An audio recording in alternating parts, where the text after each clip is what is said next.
to order the August 15th CPA committee meeting. First thing up is approval of the minutes. Did you even take minutes in June? Yeah. You're so good. Did you not get them? I did. So I'm just going to do both at the same time unless people have objections to that. Okay. The minutes of June and the minutes of June 20th and July 18th. Any changes, additions, questions, comments? I'll make a motion that we approve the minutes for June 20th and July 18th. Thank you. Second that. Very good second. You're seconding. Everybody in favor? Not by much. Yay, thank you. Okay. Did you get that, Jamie? Did you get that? All of it. Okay. Jamie, do you mind talking a little bit about grant agreement stuff? Yep. Is that okay? Yeah. Just wanted to have a conversation with the committee about preservation restrictions. It's come up. Alexis and I have been emailing about it. And a lot of municipalities throughout the state, preservation restrictions are a requirement for receiving historic preservation funding. It's sort of a way that the public benefit is codified and make sure that the city is receiving a public benefit and not just giving away money to private organizations. So basically, it's a binding lease. It's a binding agreement. It goes on to the lease.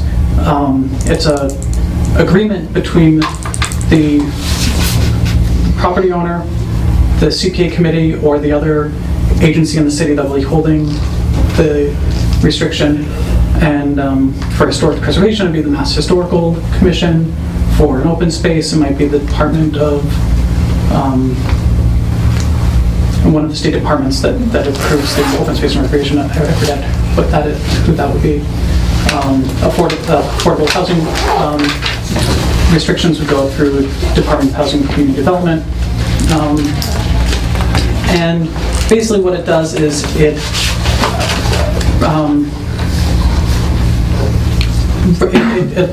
lets the property owners continue to do what they want to do with the property. In the case of historic preservation, it limits what the property owner can do maybe on the exterior without first consulting with the restriction holder. Unless it's, you can, and then the agreement determines what are minor changes, what are major changes, what can be done, what can't be done. The long-term benefit is that the structure is preserved permanently. It can't be demolished. It can't be changed without the city or sometimes it's non-profit organizations, charitable groups that hold the restriction. In the case of city-owned, if the city owns the land, it can't also own the restriction.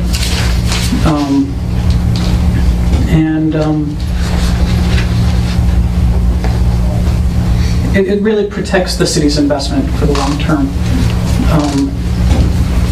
There's some cost to the property owner. Sometimes there's lost property value. The CPA funds can cover that lost property value. There's cost to the city. There's yearly monitoring, as well as the approval of the requests that come in. But it really it protects the public benefit of the city's investment. And so for the process, it's an agreement between, so it starts off just an agreement with people talking. We want to get the city's solicitor involved, and a draft can be formed between the property owner and the city, and then it goes to the appropriate regulatory commission for approval. It will get filed, and the restriction gets filed on the deed. City council and mayor sign it. City council and mayor sign it. Then it gets filed. Yeah. So that's sort of the brief overview of restrictions. And I guess I wanted to bring it up to the committee because right now this committee does not have any sort of requirements for preservation restrictions in regard to getting money from the city.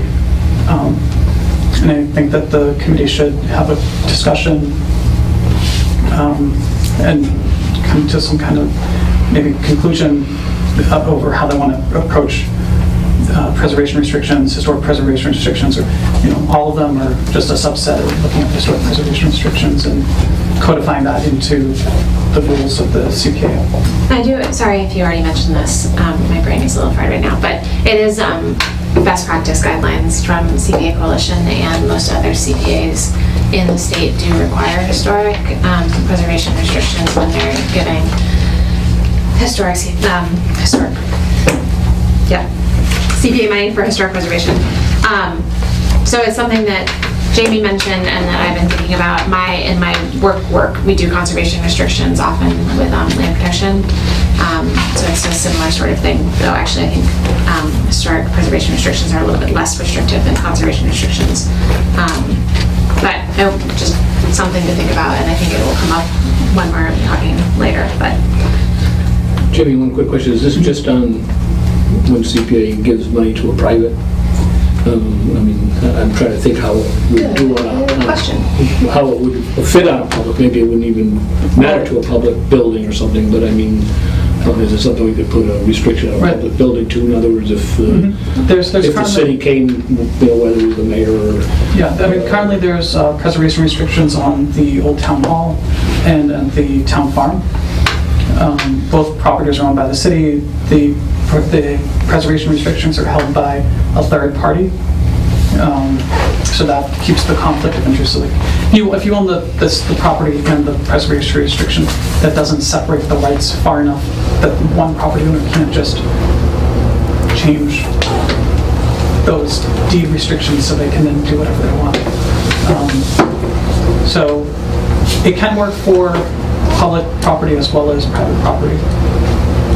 And you mentioned it, but I'm going to reiterate it because I think it's an important point. The historic preservation restriction only applies to the exterior of the building. It doesn't generally apply to the interior of the building. Right. But again, it is an agreement between the different parties. So if there's significant historic interior spaces that would also be preserved as part of that agreement, that could be worked out as part of that agreement. But, for the historic district that consists of Main Street, most of the concern is the exterior of the buildings and the landscaping or the space around the buildings, not with the interiors of the buildings. Can we get some copies of, examples of these things like from other towns or cities that are similar to ours? Because I don't think we really need to reinvent the wheel on coming up with our own, so. Well, they vary from every time. They're going to be different. Even though there's a boilerplate for how they're laid out, the specifics of each document is going to be different. So they're different because of the building? Right. Because of the building and because of the people that are writing the deed restriction. Because it's basically almost like negotiating a real estate contract, where it's the person that owns the property and then the entity that's holding the preservation restriction basically work out an agreement between each other. So that's why, as Jamie was saying, that it generally applies to the exterior, but if there's something on the interior that you want to include in the restriction, then it would need to go in there. Which is why there's a boilerplate document for CRs and for PRs, but there's differences within each document. And I will send out, after the meeting, I'll make a note to send you a link to the Community Preservation Coalition's website. It has a link with many example documents that they've received from other towns. So I'll send out the link to the committee and Okay, thank you. look at that. Anything else? Does anybody else have questions right now about preservation restrictions? Nope. Right. Great. So, speaking of, and sort of, the first application that we're going to talk about is the Easthampton Congregational Church. Jamie, I'm sorry to put you on the spot again, but I would love if you could share with the committee what you sent me earlier.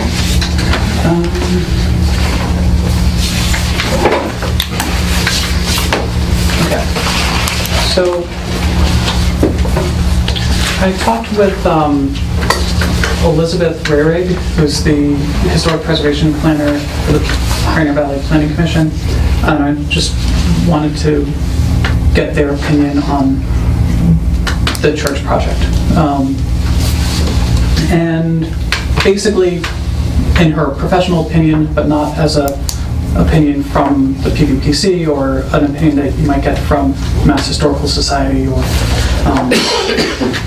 the National Park Service, she felt that the wholesale replacement of a roof was not in compliance with the National Park Service guidelines. That her preferred method would be to, and the National Park Service guidelines basically say that even if you're replacing it entirely with new slate, that's not the appropriate method of replacement. That to repair the roof is the best method. To look at the tiles and evaluate them and replace the ones that need replaced and not replace the ones that don't need to be replaced. But is there a structural problem If there's a that's structural, forcing that? right, if there's a structural problem, you take the tiles off, you fix the structural tiles, and then you put the tiles back on. Again, replacing the tiles that are damaged with new tiles, but using as much of the old as possible when redoing and that's what the National Park Service guidelines say for preservation of roofs and important historic features. That's not it's just her professional opinion. It's not carrying the weight of the Mass Historical Society Commission or the National Park Service or even the Pioneer Valley Planning Commission. So I just wanted everybody to know that, and know that we may potentially bump into issues with permanent interior standards. Right, and because it's in the district that's in the National Register of Historic Places, and this building is listed on the register as well, it's even more of a sensitive repair. Yeah. I think the bottom line here is that it's still historic if they put that plastic on her, or wouldn't it? It wouldn't meet the Secretary of Interior's guidelines for preservation, is what her opinion was. Which would make it. But we don't have Well, any. is it her opinion, or is it the way it is? I mean, there's a difference. If we wanted to get an opinion, we'd have to we'd have to consult the National Park Service. We'd have to, issue a finding, and that would be the opinion that would be Totally different legal. than she told me. If, At some point I'll see. not that I think, again, I'm not speaking certainly for the applicants, because they're here and can speak for themselves, but if that was the case and they wanted to repair, would that then go back to where we couldn't fund CPA anyway because it's maintenance versus capital improvements? I think you can fund the repair of it. You can. But they're saying it's not recommended to strip the historic material off Off and replace it with something else. Whether it's the same material or different material. So we still could fund, I mean, again, I don't They're think, not saying you can't do it, but it's saying because it's I don't not know, I recommended. seen that was brought up, that they didn't want to repair, I mean, at least, again, they could speak, obviously.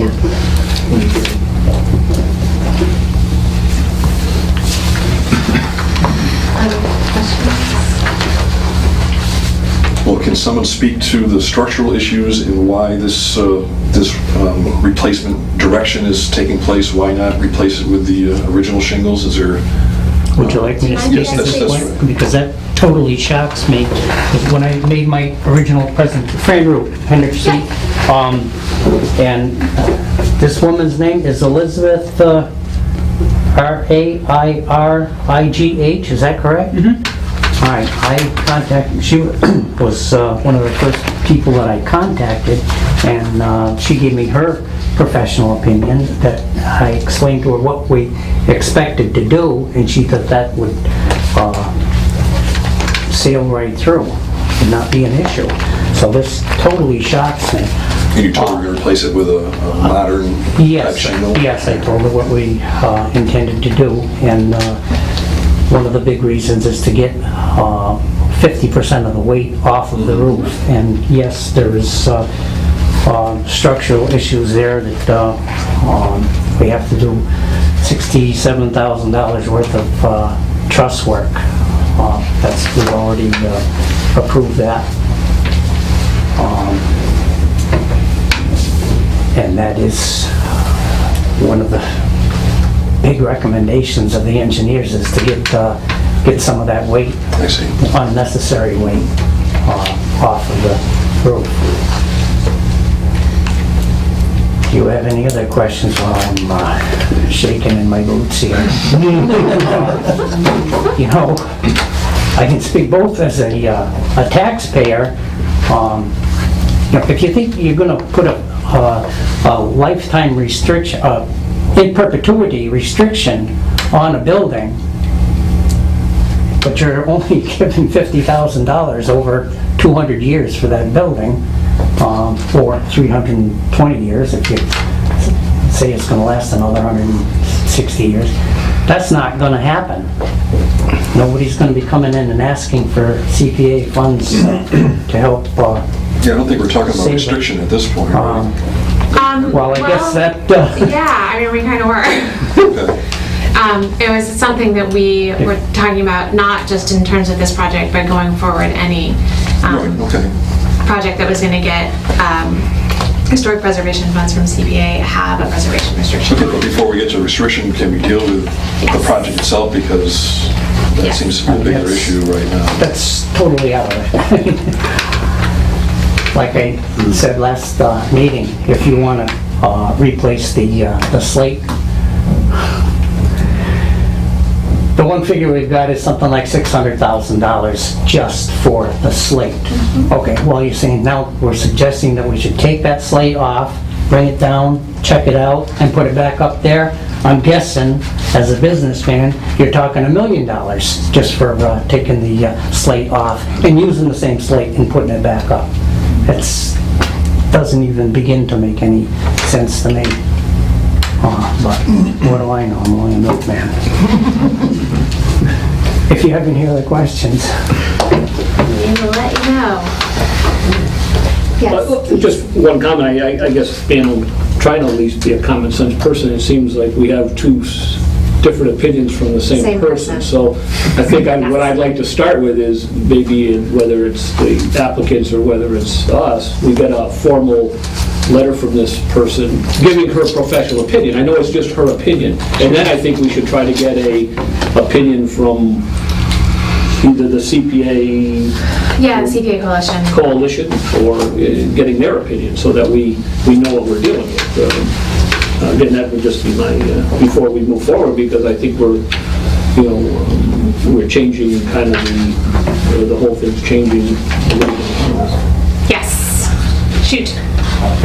I think we should, in this letter, I think we should ask this lady why she gave advice to this person one way, and then all of a sudden she's changed her mind going the other direction, because it puts them on a hot spot. Yes. Well, in fairness to her, she said she's only talking to me in the very beginning, but I told her what I was expecting to do, and she didn't see an issue there. No, I guess that's it. Again, I'm not, I don't know if I would put it necessarily like Harry, I'd just like to kind of I get... know what Harry thinks, though. Right, just kind of get her opinion now that she knows what everything in writing. Yeah. And again, just as an advisory opinion, but I think more important is to get the coalition's opinion or the Park Service opinion. Yeah. I think that, because those are kind of the official opinions, I would assume. Yep. I think that makes a lot of sense. Everybody seems to have some differing thoughts here. No. Do you like me to follow up with the Yeah. coalition and? Or I can. Either, well, we'll work it out amongst ourselves, but are people comfortable with that? I think so. I feel bad putting it off, but I Right. feel like Jamie just spoke with the one at PVPC yesterday afternoon, so that's why we had a little bit more time. So, are folks comfortable with that? Can I just suggest, probably be a moot question by the time you get to it. We are moving forward, like I explained, okay? The contracts have been signed. Yeah. So if you decide that you don't think we're maintaining the historical integrity of it, perhaps you can just take it out of your general appropriation, which, of course, you can do. No, we actually can't. The general appropriation is for historic preservation, open space, recreation, or affordable housing. It still has to fit one of the four Does the categories. structural part of it fall under the historical preservation? I mean, the whole project they're doing is historic preservation. It's just a question of, in my opinion... But if the structural part falls under historic preservation, can we fund for the structural repair? Well, the easiest And not way, for the I mean, the roof easiest way replacement? for this to be funded is for the CPA to purchase the preservation restriction, and the money that purchases preservation restrictions used by the church for whatever purposes they want to apply, whether it's the structural or the roof. But the preservation restriction would, I assume, talk about the guidelines for repair of the roof. And, you know, so I don't have... I see what you're asking, Jay. That it's like, if it's $67,000 to do the truss work, which it has to do with the roof, but it isn't actually the roofing material itself, and it still falls under historic preservation, if we Are can we fund using the funds that. correctly to preserve the building by doing the structural work and not getting ourselves tangled up in the roof material, which makes it maybe not a historical replacement, that's all. Right. And I don't know the answer to that question, because if they're two, they are sort of related to each other, so if part of it isn't meeting standard, then I don't know if that would like kind of null and void the whole thing. Shell game. It is a shell game. So, that said, we'll look into it. We'll follow up with Elizabeth at PVPC and CPA Coalition, and someone either at NPS or at Department of the Interior, depending on which standard. One quick, before we Yeah. we leave it, I don't know if Mr. Root would be, if the contractor can provide us with something on the structural, in other words, that you need to, it needs the truss work to support, if that's, again, I'm not trying to put you in a position where you have to get more documents or, you understand what I'm saying? I'm not sure what you're asking. Well, I was wondering if, in other words, if what Jay has said here of possibly being able to, and you don't know the answer to that, fund the structural work, I guess before we could go down that road, we would have to have something from, we would have to get something stating that it is structurally, you know what I'm saying, just a document showing that it is structurally in need of some type of repair. I think the letter from the engineers, when we hired the engineers to come in and give the assessment, that would satisfy that question. And you have that, or do you have that? I thought you were looking. And then getting back, just before we leave it, to the restriction, like in the case of the church, I guess I'm a little, you're saying we would put a permanent restriction on it, so in perpetuity, no matter whoever Whoever owns it. Right, and that's... somebody else, the church moved or Yeah. and sold it, that would continue with it. They would have to put that on their deed. Right, and that's the intent of the preservation restriction, is that this is an important enough structure that it should be protected by the city, that if there's a public benefit to having that church there, it's an icon in the town, and that the city feels it's necessary to protect it by, in this case, buying the preservation restriction for the funds to be negotiated, and if that would be the permanent protection for that church, for Easthampton. And that serves the public benefit because it's a National Historic District. It's very, cut and dry up for the public benefit, and Basically, it prevents someone from buying it and then developing it into condos. Yeah, I understand that. I guess I don't understand maybe what, and again, I hate to keep going back to Mr. Root, but he seemed very adamant that would never happen, that it would be... I guarantee you, that would be really dumb on the part of the property owner, okay, for $50,000, all right, to give a lifetime restriction on the integrity of that building. It just doesn't make any sense to me. Can you If you- maybe tell me why? Because I don't understand. Well, because the building is assessed for $1,091,000, okay? Let's just say, for discussion's sake, 40 years from now, the church is not going to exist any longer, so they're going to sell the building. They can't sell it No, they because can of sell it. 50,000, well, they can sell it, however, the purchasers couldn't change the outside integrity of the building, $1 million building. For 50,000? Because 40 years ago, they were given $50,000, that doesn't make any business sense to me at all. It's not necessarily, sorry. I don't know, I really, Well, you know, I mean, arguing I about think- this right now. We are the Community Preservation Act Committee. So I understand that. it's kind of our thing, is we have to keep track of these things. And, you know, this building is on a street that's protected. The name of the building is on a list, so, you know, it kind of behooves us to really pay attention to that. And yes, I think if you look at other buildings like this that are perhaps sold and changed from their original use to a different use, the outside has to remain the same. It's historic. It doesn't really make sense, but it's historic preservation.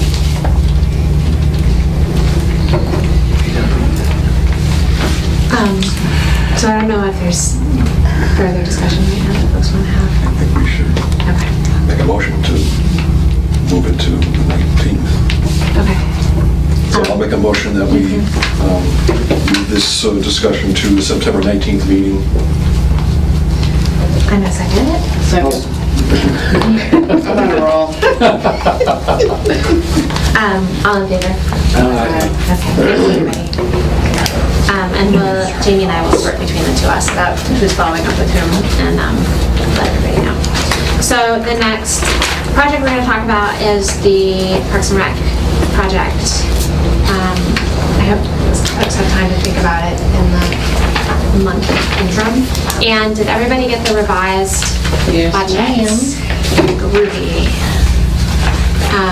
Which is less than what was presented last time, which is a good thing. So I don't know if people have questions, comments. And I know you do. I always have some. I guess I just picked up the document, I did read it online, but can we, obviously we're taking, they're now going to ask for, I guess, 200,000 less, kind of bringing it back to the original, but I'm not sure exactly maybe someone can explain exactly what's going away. I know Mr. Mason was here, and maybe you could just go down the list and see what's going away and how that's going to affect it, because if, and again, correct me if I'm wrong on this, sounds like it's still going to cost the same, it's just we're not going to do certain things, or somebody else is going to do them, and I guess that's what I'm asking for, like a little more input. Yeah, when we got the hard numbers of the extent of the project, we felt, going back, working with Little League and Soccer, that we needed to look at doing some things in-house, maybe at a later date.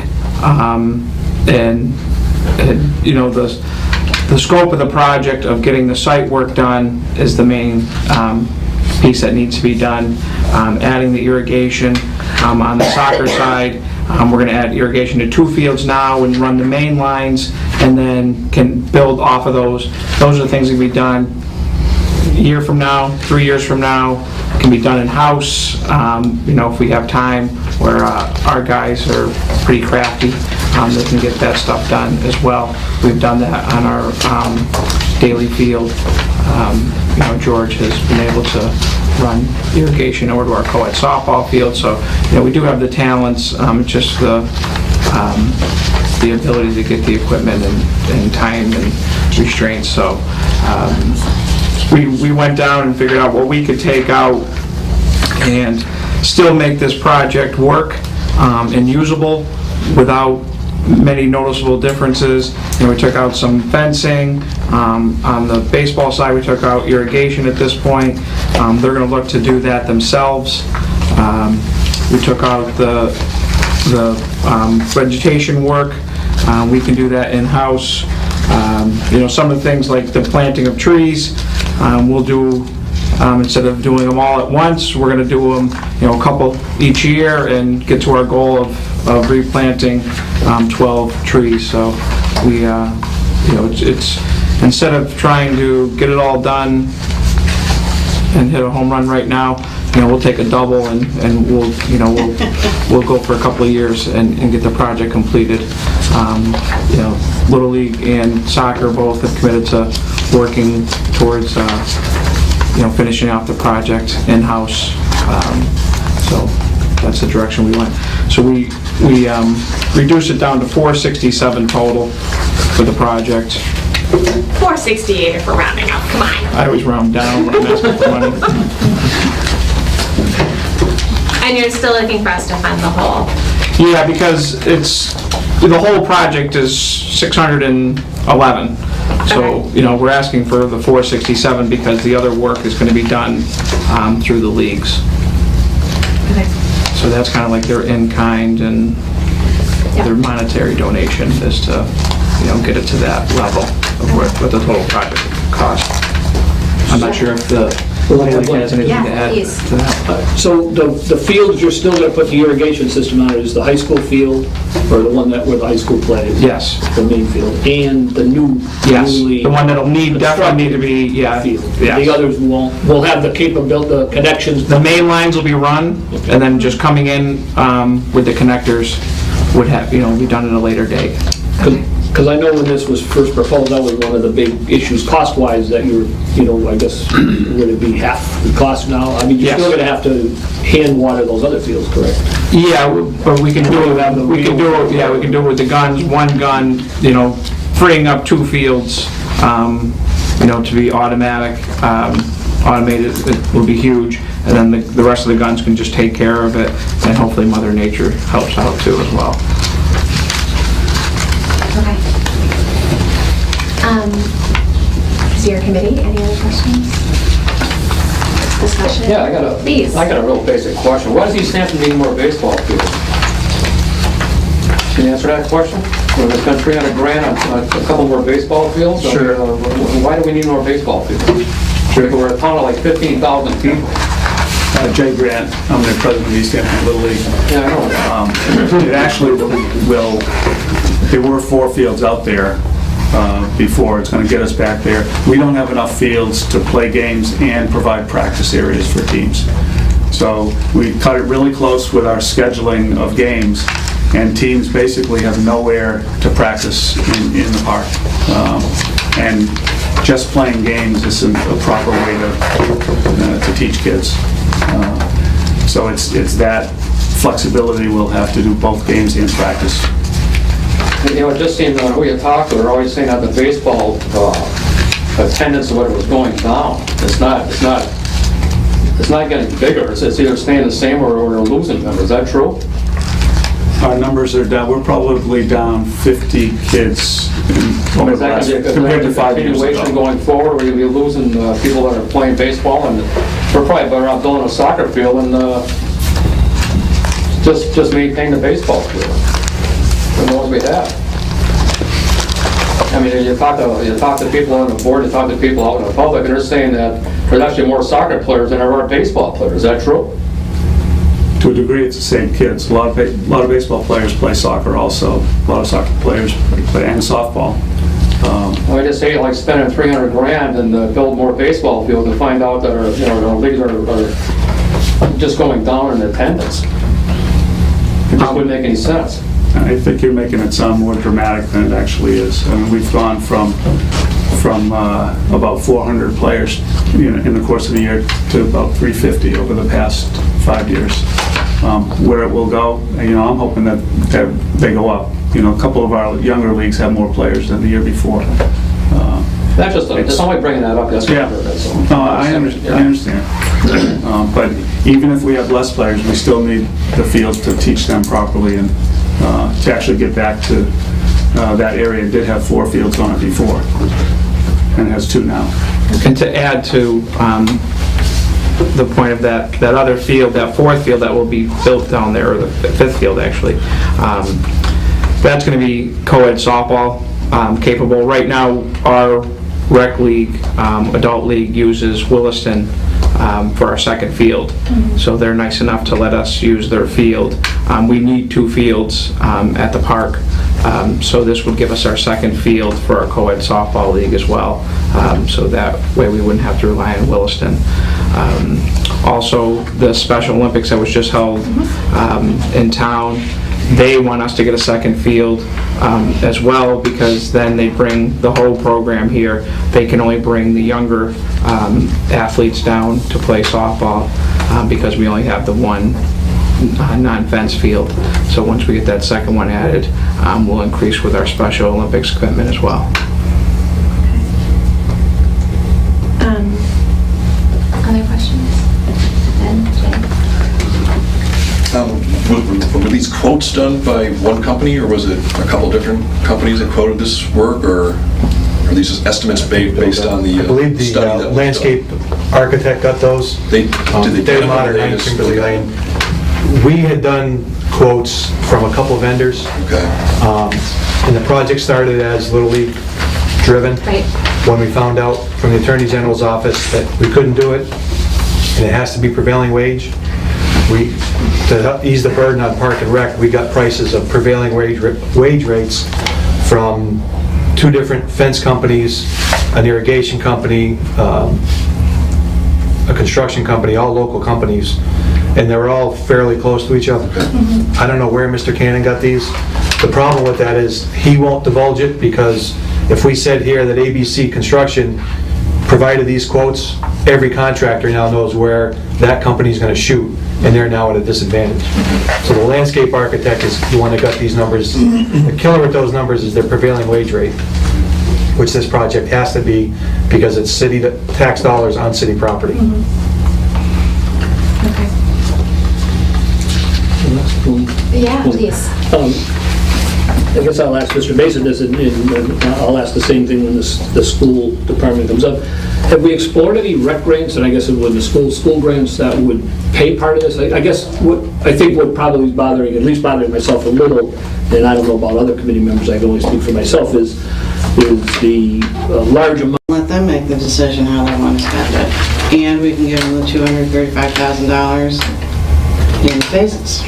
But again, I don't know, and again, I'm just trying to save the city a little, like Harry, some money with a grant, and I don't think we can give them give them each half the money, both of them, once, if I heard what Jamie's saying, once they start the project, then the grant's gone. There is Well, no... they can't get reimbursement for a project that's already started. That started, right. So if we start both, even if it's only at half money, we own them both. But you would fully do one or the other, right? That would be Mr. Mason's choice. That would make sense to do one, to finish one at a time. Start one, do one. Can we put any sort of restrictions on this type of thing? Okay, then. The other sort of options at the committee's disposal are things called grant agreements. And these are not necessarily permanent, but they explain how the committee would like those funds to be used, how long those funds are available before the committee wants to take them back. Right. You know, the basic sets of terms of the funding. And again, it's a grant agreement. There are 2 parties, there's a little bit of negotiation. Right. And typically those are worked out after the committee agrees to the funding, but before the city council and the mayor sign off on it. Okay, I like that. What do you think about that? I'm mulling it over. Okay. Run me by that one. For instance, So I got caught up in the city council part with the mayor. So I wasn't exactly. But, so it gives the committee, so you're saying we fund everything? you could fund, Or at least agree. whatever it is that you decide to fund, you then basically have a document that gets written, that's signed by the committee, that's signed by the property owner or the applicant, that says that they're going to use the funds this way. It becomes it should be reviewed by this Jack Fitzgibbons, just to make sure that it's legally binding, and then it's a contract that basically says they're going to use the funds this way, the committee is expecting it to be used this way, it has this amount of time, it's, these are the expectations of the fund. It's a little bit, where you're dealing with the Parks and Rec is receiving it and it's different arms of the city. It's a little maybe not as common, but they're definitely, examples of CPAs that use grant agreements on every single project that they fund. And it's just that way when the funds get to city council, it helps to, say, well, this is what the intent of the CPA is, because I think the city council often just gets the motion. I still not 100% sure how that would get us around one project starting and one project not. The only way we can do that is to fund them separately. And I guess I would like to get Mr. Mason's, just me, Mr. Mason's opinion on what his priority would be. Because maybe... Above what, sorry, but her suggestion was to just fund the basic costs and let Mr. Mason decide which project to proceed with. I don't personally need to hear which one he wants to do. I assume he's going to make the best decision. We just gotta make sure it's an A and B, and if he picks A, Yeah. Well, B can be worked on. Right. we're going to specifically say this money is to entirely fund one project. Which is where the grant agreement would come in, that we're giving money Exactly. specifically for X, and that Y is gonna be started at a later date, and then Y would be the one To be determined by Mr. Mason. And because the grant agreement is something that's worked out after the funds are sort of allocated by the CPA, you could allocate, I don't know, the 235 number that keeps coming up. He could come in and say it's for soccer, and then you can put the word soccer into that agreement, because the agreement doesn't have to be figured out now, it's figured out before it gets to the city council. Okay. Again, I'm not trying to be a pain here, but I guess I'm of the, just the way I'd like to operate is, I have my own feelings, and I guess I take the obligation of being on the CPA of again, I always respect whether it's the fire department or the police department or the park and rec. I'd like to hear what they say and what their thing is, but ultimately it's our decision, and I guess what I'm asking for is I'd like to hear Mr. Mason say why. In other words, why he wants baseball, why he wants soccer. I'm not saying I necessarily disagree with him. I probably am going to agree with him. But I would like the opportunity to bring him back in here and ask him why, and kind of question him with my thoughts on which project, should or shouldn't go, I guess. But again, if the committee wants to go the other way of just abdicating the 230 to Mr. Mason, I guess I wouldn't support it at this point. That's I would support the 230 if I knew where it was going. I'm gonna be devil's advocate and basically reiterate what you said.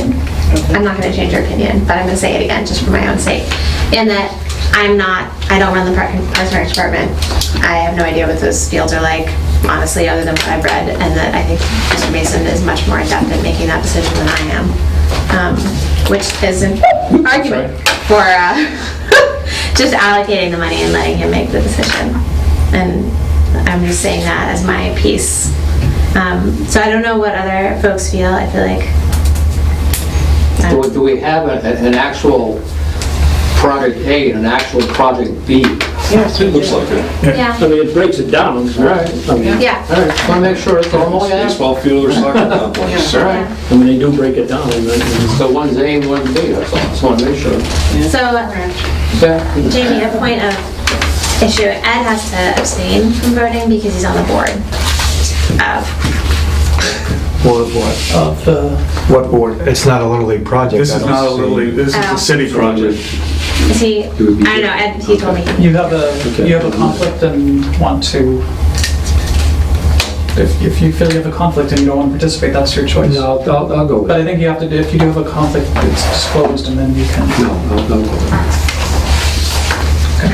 I just didn't know if we had a quorum issue. You need a majority of the membership, so it's a 9-member board, so you need 5 members to vote in affirmative for any motion to pass. Thank you. So even though there's only 8 members currently on the committee, it's still a 9-member committee. So I don't know. Well, the way Yeah. I understand where my friend is coming from. And But to get the guy down here and have him say baseball and then go home, I mean, you know. But no, I, know what I'm saying? that wasn't my thing, Harry. My thing is to say baseball and then say why. In other words, as opposed to soccer and why. And again, Well, yeah, I mean, I totally agree with you, but... because maybe, you know, you won't agree with everything he says, maybe you will. I mean, it's... It'd be nice to have a person here who's getting the cash and ask them, you know, A to Z, what do we think about it? I can't believe you left, to be honest with you. Wish they had someplace to go. He does have a lengthy commute home.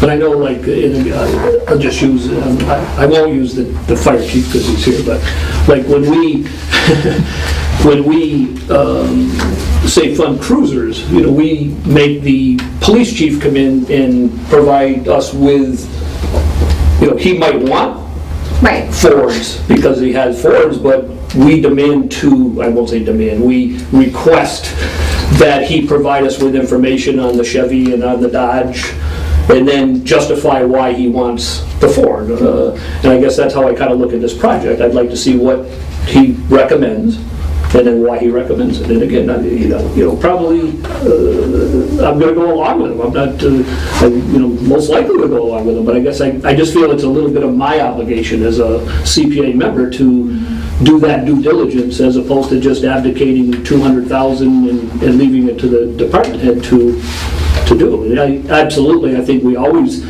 again, whether it's the school department, the fire department, the police department, you know, the department head has, you know, great weight with all the boards in town. I think, you know, from probably with the mayor too, from the mayor on down, they have great weight. But it doesn't mean they have the total decision. It's our decision, you know. So that's just my philosophy, but you know, certainly can disagree with it. When could we get him down here again? I don't know. Well, I mean, he can, Before the next meeting, would be nice. right, I mean, Yeah. you know, we could, if you don't want, I don't think I would really want him to do it in a letter. I mean, I think we could do it at the next meeting and vote at the next meeting. I mean, Now we're putting off another month, you know? yeah, absolutely. And can we say that we're going to give the money at the next meeting after we hear from him, but so that those guys can move forward with the city council and all that business? But I would say so. Can we do that? Couldn't you say so? I don't think so. I think we would have to, the mayor makes up the appropriation after the CPA, that's his role after the CPA approves it, so he would have to give the city council specific language, and I don't know if he could just... No, I mean, no, what she's talking about, if he comes down here and he tells us all either football, either soccer or baseball, then we give him approval for the 238 or whatever it is. It'd be at that meeting next month. It wouldn't be dried out for another month. Oh, no, I don't think so. It would be next month. Yeah. I think that's all. That's the line in the sand, right? That's all I'm asking for, is just to have him kind of come in and make a kind of recommendation, and you know, whether we send him a letter, tell him this is what the recommendation that we'd like, and could you please justify it, because we'd like to, or you know, I mean, I'm sure he would anyway, Mr. Yeah. Again, you know, but again, you know, Before the next meeting, though, is there any way we can do that? well, we can if, you know, if he wants to put everything in, I mean, if you want He wants to, to put things in. but it still would have to be in, We'd have to have it. we could have the next meeting anyway, because To vote. to vote. Yeah, I mean, we could meet sooner, depending on If people's you wanted a schedules. special meeting or something like that. I think we should have another meeting in a couple of weeks. That, I have no... We already have another meeting in a couple weeks. We can have one sooner. Well, as soon as we can, we'll put it that way, some Thursday night, you know. I mean, I have no problem if you want I to, have no problem with that. I mean, if the board wants to, instead of having it a month from now. Yeah, Well, I don't know, I'm pretty busy. I mean, I certainly wouldn't oppose, like, Right after that. Just saying. having a meeting in 2 weeks or something to... we could, the 5th of September, that is Labor Day week. That, I mean, Labor Day is the... The Labor Day is the 2nd, yeah. Well, so everyone Yeah, should be yeah. back from Labor Day, so, Like, as opposed to go away for a the, week. well, we're supposed to meet the 18th or something. The 19th. 19th. I mean, I have no problem with that. I mean, I think Mr. Mason should certainly be able to, that's sort of a halfway. You gotta make sure you can make the meeting, first of all. Yeah, well, let's, All right, so why don't we... yeah, tentatively set. Tentatively. It's gonna be not a long one. We could put just unless again, we did tell the church that they're on the next agenda, so I guess you're gonna have to decide, are they on that agenda or are they on the monthly agenda? For our regular meetings now. Yeah, I mean, If we can get the information. if we can get the from information, which I can't imagine we wouldn't be able to do. 3 weeks, that's 3 weeks out. Yeah, I mean, I won't be here that Thursday. okay. Just put that up. Whatever, like, we need you anyhow. No, no. I don't know, what do people, are we okay having like a longer meeting? Not, or do you want me to just wait and keep the church on the regular agenda? Can it for the replace the 19th? other meeting? Yeah, Why doesn't it replace the other meeting then? Well, that's fine, but I mean, I guess I'll ask the church applicants if they would want to just come back on the 5th as opposed to the 18th. If, again, we're the ones that are gathering the information, not really. I'm retired now. I don't have to get up at 3 o'clock in the morning, okay, for 50 years. Okay, so I'll be here whatever your meeting is. Just let me know. meeting on the 5th, Sure. not the 19th. Sounds like a plan. Just make sure you get the emails out there. Yeah, If we're requesting, like, opinions from Mass Historical or the National Park I'm not sure Service, they'll- 2 weeks is not gonna be enough time. 3 weeks. 3 weeks. With the holiday Are you weekend. serious? Come on, I work in government. We have those requests in before that, but when we hear back from them, who knows? Well, between Stewart and PVPC, we can get a response. I'll make the request, I'm just putting. I'll make the my opinion. request. Yes, you make the request. That's what she gets the big bucks. Oh, yeah, let me tell you. And the Rolling in it. All right. How do people feel about that? Is that okay? So we're gonna, It's a good compromise, I think. okay. You want a motion to do that, or? Yeah. Yeah. All right, I'll make a motion that we close the baseball, softball, soccer field improvement meeting and reopen it in a special meeting on September 5th at 6:30. I'll second, okay. Great. All in favor? Aye. Thank you. Okay, so we'll make sure Mr. Mason can be here. If he can't, I will let everybody know and we'll try to make other Make another arrangements. special. Yeah. Rand, anything else? Well, yes, but not related to those projects. I don't know if you want to. Do members of the public have anything to say? Well, I'd Yeah. like to say something, but it has nothing to do with That's this okay. meeting. Please. That's the next thing on our agenda, Yes. public comment, not on the agenda. Okay, my name is Eleanor Kwolek. I've been a resident of Easthampton since '52. Paid taxes since then. And big push now is the walkway. Easthampton does not need a walkway. We don't need that added expense. I see according to the paper here that they're going to put lights on it. What are they going to do in the winter time? Are they going to have to shovel it, have to keep it clear? We don't need that expense for a walkway. We've got a beautiful Nonotuck Park. Sure, there's a bunch of games going on. I know, because I can't get out of my driveway a lot of times. The car is coming out of the park. But we've got plenty of walkways there. Pascomic Trust has 2 beautiful walkways. One off of Montom Avenue, one off of Pleasant Street. Sometimes you're gonna watch it, you're gonna walk into turkeys. And then we've got our bike path. Now you can walk all the way to Belchertown if you wanna walk. We got Montom, there's plenty of places to walk. Money, use the money for 2 historical great buildings. I didn't know he was gonna be here. Too bad he didn't stay. 2 beautiful historic buildings, built by the WPA. The stone house on Daly Field. That needs repairs. There's the slate roof, needs some slate replaced. There's that stone thing there. The big stones are gone. They need to be replaced. The ladies' room, there's no windows. The toilets, they need to be updated. I haven't been in the men's room, but one of the guys come out and he says, that's a mess in there. The men's room needs to be updated according to that guy. And that's by the WPA. Let's go to Brookside Cemetery. That's another thing, that walkway, that's a cemetery. That's not for people to be making noises and everything. That building also was built by the WPA. Years ago, they didn't do winter burials. They stored them there and then buried them in the spring. But now they do it. That needs some slate removed. Some slate repaired. Right in the front, next time you guys go in there, you'll see there's some big rocks that need to be replaced. And there's plenty of people in Easthampton that do rock work. Okay, the cemetery is a historical place. There's people buried there in the 1800s. That roadway is one bad mess. Instead of any patchwork, reconstruct that work. Use some of the CPA money to take care of what we got. Never mind adding a walkway. What benefit is that, really? Thank you. Are you talking about the boardwalk? Yeah. Yeah, they're putting a big push on it. I saw in the paper that they're gonna look from you guys for $250,000.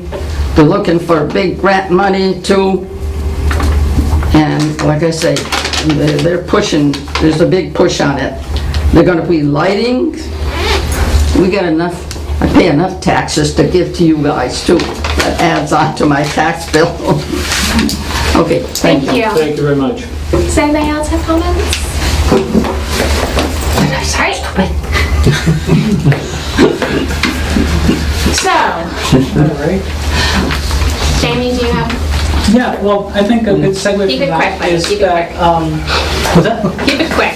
Nice segue is, Thank you. for the committee to actually receive the application that she's talking about. They're all done. You're right, Ann. Thank you. Then somebody called up Yeah. and I have a couple extra Thank you. copies. Keep pushing, keep pushing. Yeah.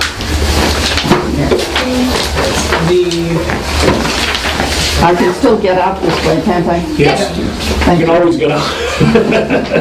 Can't get in. You can always get out. So this request comes from the planning department and the Parks and Recreation Commission. Like you said, the request of the CPA is $245,000. The total project cost is $645,000. The remaining money, the $400,000 difference, is the idea. The project has already been applied for the park grant. The maximum cap of what they'll reimburse is $400,000, so that's what we're asking for. And if the committee approves it, this will go to City Council for approval. The $245,000 is not reimbursable. The money that the mayor and the City Council are appropriating to cover the 68%, that would be reimbursed back to the city, but the CPA funds will be not reimbursed. Do we need to put this on the agenda for September 5th? Yeah, so So people have a chance to show up and speak their opinion? or keep that on the regular schedule, September 19th. Which we're not, we just decided we're not gonna have the 19th meeting, so if you're gonna talk about this in September, we may have to have it. Who's gonna present this? Is Jessica gonna present this, or Parks and Recreation gonna present this, or who? The planning department is, Yourself, or who? it's not my product, but it's coming from the planning department for this to the CPA. I don't know if Mr. Mason's also going to be presenting it, but I know Jessica will be here to present it. Cool. So, Just silent sentence about unmolested ducks. I want to remind the committee that the Mass Historic Preservation Conference is